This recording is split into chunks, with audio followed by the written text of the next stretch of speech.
In today's video, I'm going to teach you how to open .msg file without Microsoft Outlook. By the end, you'll be able to quickly preview the contents of a .msg email using tools already on your computer, without installing extra software. We're going to use simple rename and open techniques that let other apps read what they can from the file. A quick tip before we start: work on a copy of your .msg file so you can always return to the original if something looks off. Renaming a file's extension doesn't truly convert it, it just tells your computer to try opening it a different way. First, the quick text view. Locate your .msg file in File Explorer on Windows or Finder on a Mac.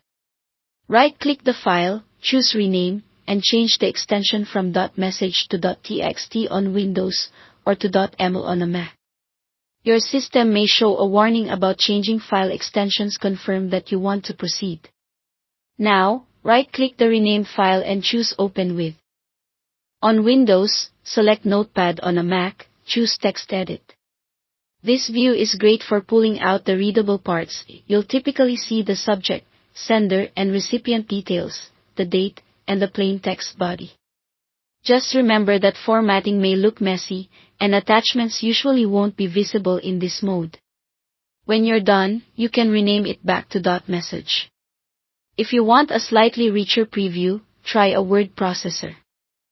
Make a copy of the .msg file, rename that copy to .doc, then open it with WordPad on Windows or Microsoft Word.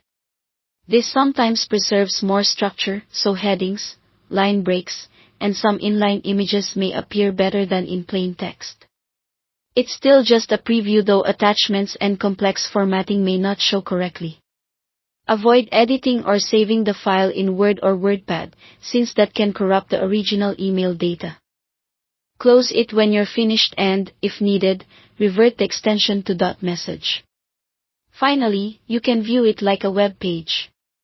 Rename the .msg file to .html, then right-click and choose Open with your browser. Chrome, Edge, or Firefox all work.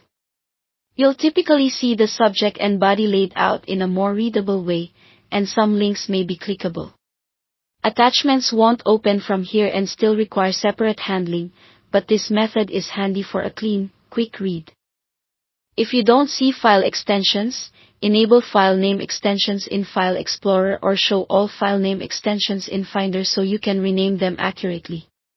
That's it: simple, safe previews without Outlook. Thanks for watching.